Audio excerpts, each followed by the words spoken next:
Hi, everyone. This is Sarah with Connect Our Elders, and today I'm very excited to have Kalani Kruksberg, the founder and CEO of ADU Geeks. So, Kalani, if you don't mind, please let's start off by explaining to the audience what an ADU is, and then I'd like you to move into telling us how you had this vision. Absolutely. Thanks for the introduction, and it's a pleasure to be on your podcast. So ADUs, what is it? It's accessory dwelling units. It's actually been around for a really long time. We just called it something different. We know it as granny flats or casitas and she sheds, and they've been around for many, many years. But recently, as of 3 or 4 years ago, there's been some new law changes here in California, and that became the birth, the boom of the ADU movement. And here's what it is really. You now legally can convert your garage into its own dwelling unit, its own living space. Or if you have a backyard that you're not using, you could put a tiny house back there. That's an ADU. Mm-hmm. So, or you could build above your garage if you don't want to lose the functionality of your garage. You could build above. You could build a second story on top of your house if you have an attic space, if you have a basement. You could convert all those spaces into its own dwelling unit. Now, let's be clear, what's a dwelling unit? By definition, it's not only does it have its own living space, but it's got its own bathroom and its own kitchen, okay? Okay. So here's how the whole thing started for Kalani. I would say about a year and a half ago, I had this huge transition between what I was doing prior to ADU Geeks to now. And because of the new law changes, I had proposed to my own father, he's in his 60s. And I said, hey, have you ever considered building a tiny house back here? And he says, why would I do that? You can rent it out and create some cash flow. And he just kept asking me questions, and I had to explain to him. I said, well, you could actually finance the construction of these projects, spread it over 30 years, making your financing costs extremely low. With today's interest rates, I'm seeing financing costs being like $500, $600, $700 a month, no more than $900. But then you could rent it out, depending on the area you're in. You could rent it out for, let's say, $2,000. So that difference creates this. Especially here in San Diego, right? Yes.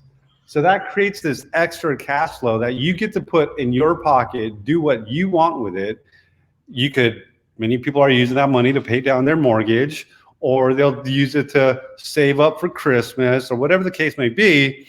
But that's what I had explained to my father. And before I knew it, I found myself in my very first ADU project, not realizing that they were called ADUs at the time. So I quickly picked up the phone and called some architects and some contractors and tried to figure this whole thing out. And the experience was a complete nightmare. Why was it a nightmare? Just because it was so much information that you had to learn before you could get started? Or was it there just wasn't a lot of information out there on these? No, the information was out there. You just had to go digging for it. So it wasn't convenient finding the information. But there was so many different factors to consider. And all I wanted was 4 walls and a roof in my dad's backyard, right? So you had mentioned the laws changed. Is that, has it become easier? And I remember years ago hearing something about the laws regarding this type of thing, but were they more stringent and now they've relaxed it so it's easier to do this type of construction on your property? Is that the deal? Yes. So at the state level, they recognized, hey, we're in a housing crisis right now, and we're running out of land to build on. So what are we going to do? Well, the lawmakers said, hey, why don't we turn to homeowners and allow them to build in their backyards and go from there. So in a moment where we didn't have enough supply, enough land to build on, they created supply by making it easy for homeowners to build in their backyards. So how do they make it easy? They made it easy by, most notably, it's super cheap to do this now. From a building permit perspective, if you wanted to build anything on your property, building permits could have been 15, 20, $30,000. Oh, Now for an ADU, $5,000 tops for a building permit. and what about the length of time? Because you always hear when you're trying to get, permits through the government, right, local government, that it takes forever. Yeah. And so, have you seen that they're pushing them through more quickly now? Well, what's the average time frame? Great question. So the average time frame is anywhere from 9 all the way up to 15 weeks. Oh, that's So not that bad. many areas are doing what's called a rapid review program for ADUs. See, you got to understand that accessory dwelling units, this whole movement is being driven at the state level. And they have put pressure on local agencies to say, hey, you guys need to prove to us that you're making it easy for homeowners to build these ADUs because we need them. We've got to answer the housing crisis. You cannot make this any harder than it needs to be, right? So on average, 9 to 15 weeks. Yeah, it's not bad. You're right. In comparison to what it could be if it was a regular project where it's anywhere from 4 months all the way to 6 months just to get your permit. But I don't want to lead anybody the wrong way to think that this is an overnight process, right? Okay. So when it relates to the permitting stuff, you really want to budget, I would say 12 to 15 weeks. So think in those terms. But before we get into the weeds of how does this all work and the permitting phase and the technical aspects behind it all, I just want to drive home the point that accessory dwelling units is perfect. It's a perfect way to keep family members close by. I love it. This is why when I saw that you, obviously I saw you on Facebook and I was like, oh, Kalani has this new venture. And so I started listening more to your Facebook lives and the light bulb went on because so many families, they want to take care of their loved one, but sometimes when you add the mom or dad, the elder mom or dad back into the home, it can create a lot of stress, and so this is a perfect way for the loved one to be close but not right in the home. And I think what's most beautiful about that solution is that the elder gets to still feel independent, and I feel like it would go a long ways to preserving their dignity, right? Yeah, because they get to maintain their independence while still staying close by. They're not going to feel like they're intruding or imposing. You're not going to feel like you're imposing on them. You're going to feel much more at peace knowing that your parents or grandparents are close by, and if they need anything, you could help. I know I would be able to sleep better at night that way. So this ADUs are literally a win-win situation. And so I talked about how cheap it is from a permit perspective. Cost of construction. How much is it? So on average, if you're in San Diego, as an example, you want to budget $250 per square foot. Okay. So these things aren't cheap. They're like legit houses in your backyard. I really want to see what they look like. I don't know if you have pictures on your website or I think it would be really fantastic to see what they look like, but that'll be a topic for a different day. But we do have pictures on our website. Okay, awesome. We got stuff on our Facebook and we're doing a little bit on Instagram. So check us out. Hit us up. We'll give you all the information you're looking for. If you're in San Diego, we'd be happy to give you a tour so you could walk through one of our finished products and you could see the quality of our finishes. Actually, before we talk more about the process, because you were saying how they're not cheap, but we're going to talk more about the process of how you guys handhold and walk people through the whole process. What is your website? So the viewers that are watching right now, if they want to, they can go ahead and go to your website. And also a reminder to the viewers, you guys are welcome to ask questions. Just put them in the comments and we'll try to answer them as we go. But Kalani, what is your website? It's adugeeks.com. Okay. Super That's easy. Okay, so they're not okay. So they have to get the permit, but if they come to you guys, what is the experience like? The customer experience? So let me answer that by first stating that there are so many different players involved with an ADU project when really building a house, because that's what we're doing. Um, you first need to have a designer, whether that's a designer or a licensed architect. Then you're going to have, if they don't run their own plans, somebody's going to have to run the plans over to the city or the county to go get the permits. There's going to be a lot of back and forth between the designer and the city, the local agency. Mhm. And then from there, you have the contractors. And during that design phase, I didn't even mention, you may need a soil study, you may need structural engineering, you may need Title 24, so many different factors at play.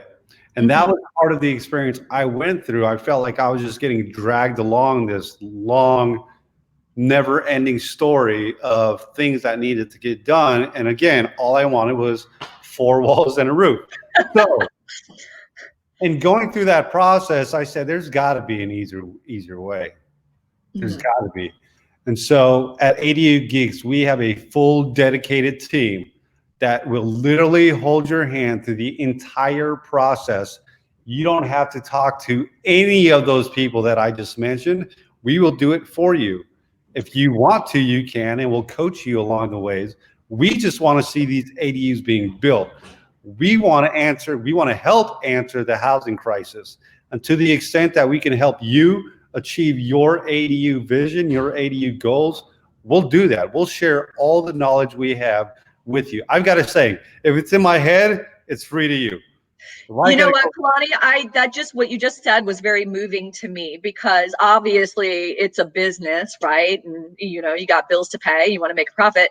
But what you just said is, it sounds to me that y'all's purpose is much larger than that. You just said that, we want to answer the housing crisis. And I think when we first reconnected around ADU Geeks, I had said to you that this is going to bring families back together. It's going to strengthen relationships. So the power of what ADU Geeks is doing is much larger than just sticking 4 walls and a roof in people's backyards, right? I mean, it's having a very important impact in a lot of ways. Yeah, I mean, on a macro level, we're answering the housing crisis. On a micro level, we're not just putting 4 walls and a roof in your backyard or helping you keep your parents or grandparents close by, your family members close by. It's not even about you being able to rent out and create that extra cash flow in your pocket. For ADU Geeks, this is about creating opportunities.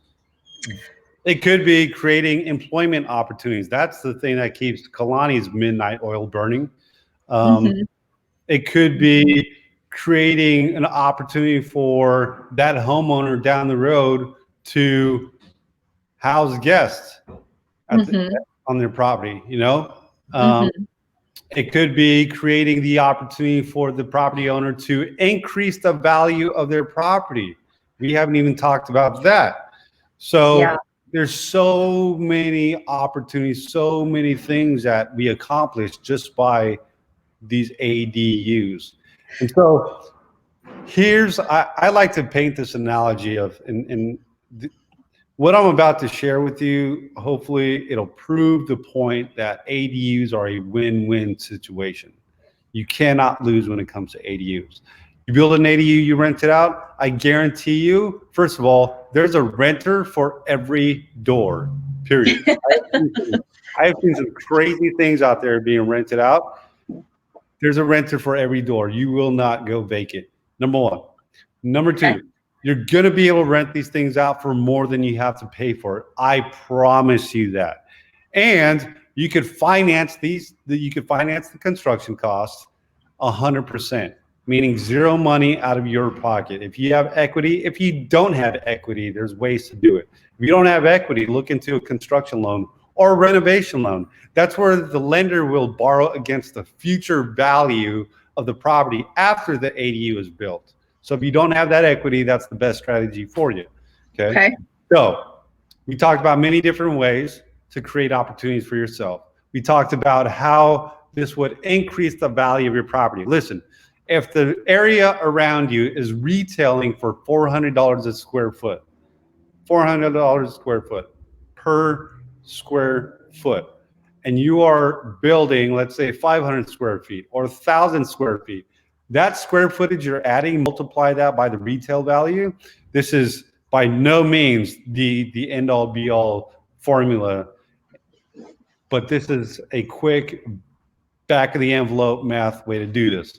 Multiply that square footage by the retail value, and that's essentially the potential increase in your property value. So if you're doing 1,000 square feet addition, ADU, times $400 a square foot, you could potentially be increasing the value of your property by that much, in this case. Wow. Does an ADU, I hope this isn't a silly question, but I'm very curious. So can someone buy, let's say, a small piece of land and just put an ADU on it, or does it have to be a part of, you know, a property that has an existing home on it, and then this is just added? The way to make that work is you'll have to get it permitted at the same time. So accessory dwelling unit, these dwelling units are meant to be an accessory to something that's already there. Okay? Right. So if you get it permitted to where you've got the main structure and the ADU, you could certainly do that, get those plans permitted, and then you could build the ADU first before you actually build the main structure. But you would have to have a main structure. It's not, because I'm thinking cost-wise, if somebody didn't mind living in a tiny home, they buy some land and then just put an ADU on it. But you're right, accessory dwelling unit. So so it sounds like having it stand alone with no other property on it doesn't work. Okay. All right. So you guys are the first ones that I became aware of doing this work. And I'm not sure of anybody else in the community doing it. So is it a saturated market, or is this a pretty new area? Well, when I started this a year and a half ago, there's only a handful of us that were like knee deep specializing in ADUs. Now, today, everybody, I could throw a rock out there and everybody claims to be an expert or a consultant of some sort of ADUs. And I want to be very bold and loud when I say this. There are experts out there. There's consultants out there, but there's only one geek. It's only one ADU geek out there. I love it. That's always going to be me here in San Diego. And what sets you guys apart? You know, is it the full service approach to it, the project management through the entire thing? Is that what differentiates you guys? Is it, you know, the larger sense of purpose in doing the work? What do you think it is? What do you know it is? I think the fact that we treat every single one of our projects like it's my dad's ADU project, that's that value that we bring, that personalized, let me hold your hand through the entire process.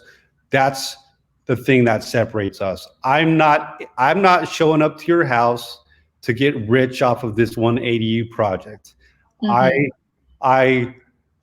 couldn't do this every single time because I got to keep the lights on here and pay wages. But the truth is, there have been times when a homeowner has said, listen, this is my budget. That's all I have. And I have had to find a way to make it work, even if my margins were damn near zero. Okay. So there's a much larger picture here at play. Okay. If you are thinking about getting into an ADU, do not call a contractor, because they're going to say, yeah, we could do that. They'll build anything. They're just there to build and get paid. Yeah. Do not call an architect. I will tell you this, in California, for residential projects, 2 stories and below, you do not have to have an architect, not required. And why do you not want to go to an architect? Because you will pay architect fees. Let me show you how to cut your design fees in half by using our team. We've got designers, we've got draftsmen, I've got landscape designers. I do have a licensed architect if we need to go that route, provide that level of technical expertise.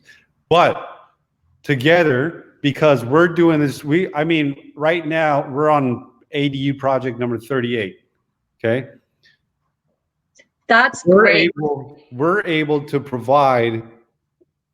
to do these things on a volume basis. We've got our relationships with the cities, with the counties. We've got all the designers you need. We've got all the contractors you need.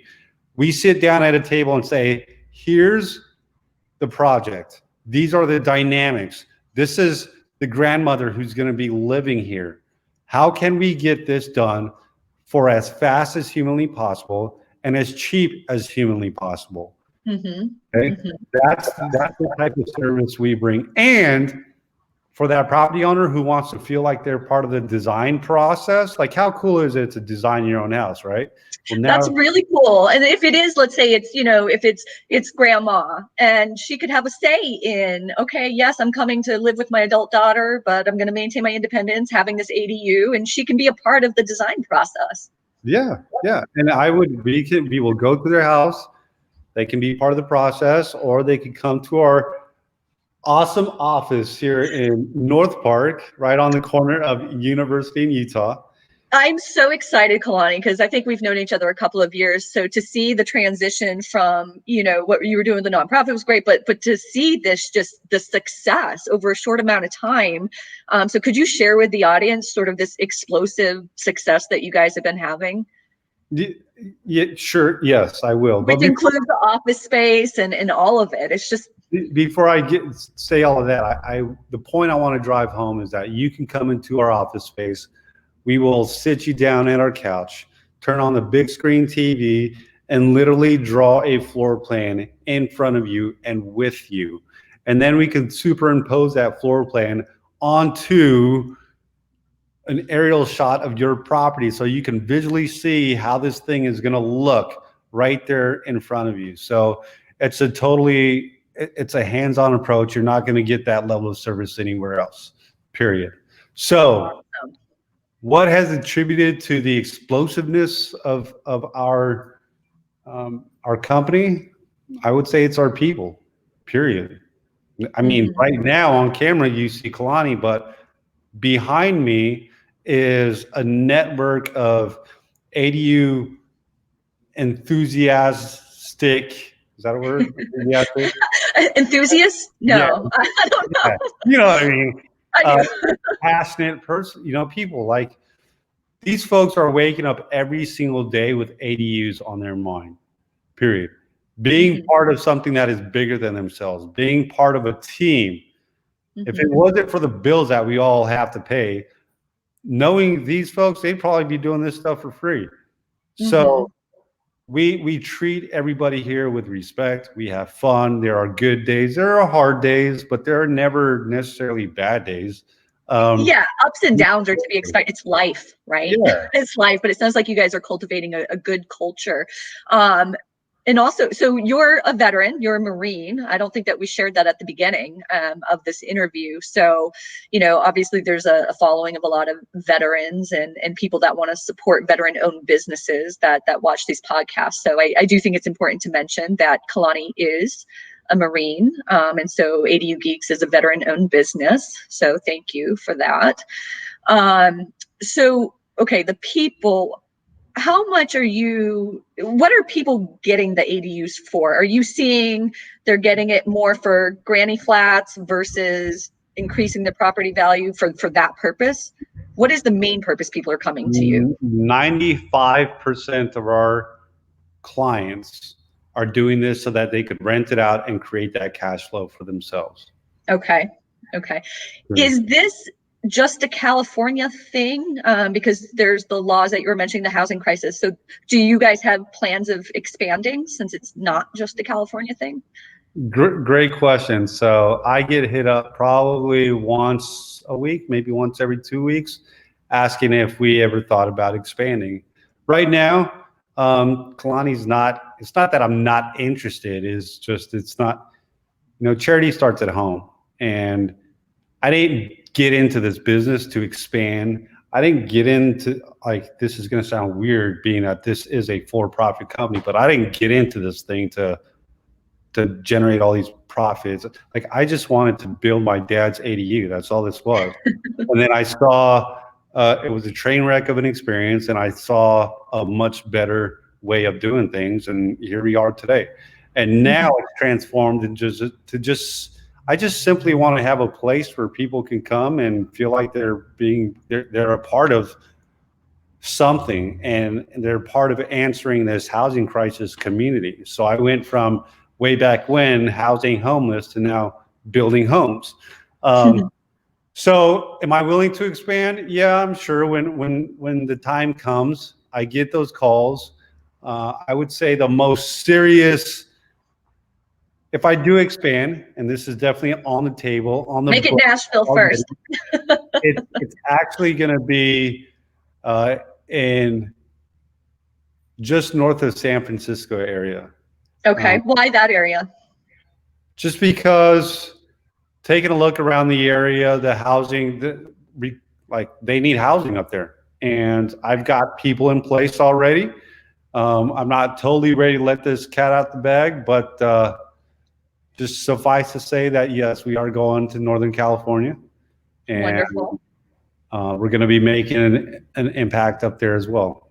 So What's your so you're always offering up inspiration on your Facebook Live videos. So share with the audience your advice for people when they have that vision, right? So you were saying you're in your dad's backyard, you got the idea to build an ADU, and what's your advice for the audience as far as when you have a vision and making it happen? Don't be the one who's like, oh, I've got to come up with a business plan first. That's such a crock of BS. No, you don't. Having experience, like not having experience to start your own business is also a crock of BS. Like it's not required. It's the most overrated requirement to run a business is having experience. I would venture to say that you not having experience in doing whatever it is you want to do is to your benefit. And you know what it reminds me of? They say that, you know, when you go to basic training, it's almost better if the person hasn't shot a weapon before versus the person who thinks that they're the best shot ever, because then you can teach them, you know, they can learn the right way. That's what that just made me think of. I mean, maybe it's the Marine in me. I just I just like to crash through walls, and I'll figure it out later. That's exactly what I did here. It's exactly what I did with the venture before this. I mean, Kalani's an entrepreneur through and through. So after ADU Geeks, there's going to be something else. It's already in the works, and oh, okay. Not ready to share it with the audience yet, though, right? No, not yet. But my team members here know what I'm doing. So okay. In any case, the thing that I would tell that person who's an entrepreneur or has a vision or has something in their mind that they've always wanted to do, I would say just go out there and do it. Like what's holding you back? If you knew you wouldn't fail, what would you do? Well, and the thing is, a lot of people will have an idea, but the fear, right? Fear of, I don't know how to do it, I can't do it, or, you know, whatever the mind voices tell you, right? And so what I hear you saying is give it a shot, and you know, and the power of work ethic, right? Just getting up and doing the work. Yeah, doing the work. You got to enjoy the process, but don't let the process scare you away from the potential outcome. Like you've got to enjoy the process. You've got to allow yourself, you got to be willing to go through the grind. One thing that I picked up in the military is my work ethic. You know, nobody is ever going to outwork me, period. Period. I like that. I've said for a long time, never underestimate the power of outworking other people. You know, you may not be the smartest or have the most money or talent, but you seriously can outwork people, no matter what industry. Well, I guess unless you're a doctor or a lawyer, because you need the degrees for that. But I want to qualify that because my folks here, they work hard, right? So I don't want to discount them. But what I'm saying is the folks who are in my workspace, in my shared workspace, some would call them competitors. I don't like that word because I'm not competing. But the reality is like when they're at home, not working on your projects, we're here. Our lights are always on. You know, that's what I meant by nobody's ever going to outwork us, period.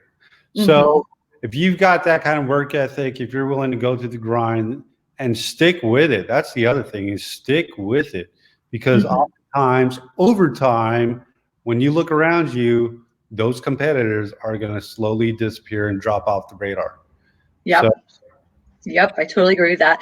Are there any questions that I should be asking you about ADUs, ADU geeks, and the process, or have we pretty much covered the gist of everything?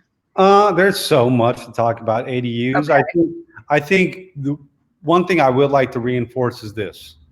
First of all, if you want information on how to build a tiny home, an ADU in your backyard or in your garage, give us a call at 855-999-GEEK or go to our website at adugeeks.com. I would say, listen, if you don't have the cash in your pocket to pay for this, that's okay. Give us a call anyways. Let us help you figure out how we can finance this for you. ADU Geeks can finance up to 100 grand. Okay. Oh. If these projects cost more than that, then let's use your property to finance the project. Let's use your property, your equity to finance the construction. There's so many different ways to crack this nut. But if you have a car in your garage right now, if you have storage in your garage right now, that stuff is costing you $2,000, $1,500 of rental income every single month. Put that car out on the street. Put that storage, take your stuff that you're storing in the garage and put it in a storage. Pay $150 a month so that you could have $1,500 of rental income for yourself. Or let's talk about the backyard. You've got a nice, beautiful green backyard. That's awesome. Could be $2,000 a month, right? So, Yeah. so not having an ADU is literally the only way you can go wrong with this kind of thing, especially after I just made it perfectly clear how to finance these deals. How are people finding you right now? So far, a lot of it is just word of mouth. You know, you do good by people and it just continues to just vibrate out into the community. Yeah. And we like it that way. We don't just work for anybody. That's another thing. Let me say this. If you're out there shopping around looking for good construction prices, want to work with cheap contractors, cheap designers, first of all, cheap is usually more expensive in the long run. In the long run, yep. And then one way to get what you want, get the most out of your vendor, whoever you're working with, is first start by being a good customer. Yeah. Really what it is. If I really, really, really want to work with you, I'll lower my price just so I can work with you. If I don't want to work with you, I'll raise my price because I don't want to work with you. So, I say all that to say, you know, a lot of it is just joking around and being silly, but the reality of it is that's how you can work this for you to your advantage. Okay. Mm-hmm, so, we don't just work with anybody. We really want to make an impact. ADU Geeks is about family. We don't care about the money. You could pay, you could offer whatever you want to offer. I'll walk away from it. Like, this is about what kind of impact are we making on you, on your life, on the community. Yep. Is it going to be an enjoyable process or not? Well, life is just too short to work with people where it's an unpleasant experience. I mean, you know, I'm sure you've had difficult clients. I've had difficult clients, but you know, there comes a point where there has to be some boundaries, right? Yeah, absolutely. That makes sense. You know, our clients lay their boundaries as well, and we establish that good working relationship up front. Good communication is key. Good communication is key. One thing I've learned is, you know, information beforehand is called counsel. Advice, called advice or counsel. Yeah. Information after the fact is called excuses. So take that for what it's worth. That makes sense. Lots of golden nuggets here, talking much more than ADUs. Yeah, I know. I know. Well, I'll tell you what. So, if there's other areas or topics within your company, ADU world that we should talk about, come back on the podcast another time and we can zone in and speak specific to one area. But for those of you listening in right now, I would encourage you to explore this idea, and also for, my healthcare professionals that are watching right now, when you are counseling families on their elder parents and trying to figure out options, I would encourage you to add this as an arrow to your quiver. So did I say that right? It's a quiver, right? That you put arrows in? I think I said it right. At any rate, I would encourage you to use this as another option when you're consulting with families, right? You can advise them that there's assisted living communities, there's home care resources if they're staying in their home. There's all of these other elder care resources, and I am highly endorsing ADUs and specifically ADU Geeks to be added as a resource when we're discussing elder care options. I think that it would be very beneficial for the elder themselves and the families. Kalani, if you don't mind, for the audience, again, let them know how they can contact ADU Geeks. Sure. So our website is adugeeks.com, adugeeks.com. And then you can call me at 855-999-GEEK. That's 855-999-GEEK. Again, give me a call if happy to just have a conversation with you. If it's in my head, it's free to you. Thank you. As a reminder, my name is Sarah Barker, as you can see on the screen. I'm the founder and CEO of Connect Our Elders. My entire intention is to empower the aging process through education around elder care resources, navigation through those resources to figure out what the right ones are, and then ongoing advocacy. Kalani, thank you so much for joining me today and sharing ADU Geeks. Absolutely. Thanks so much for having me. Take care, guys. Bye.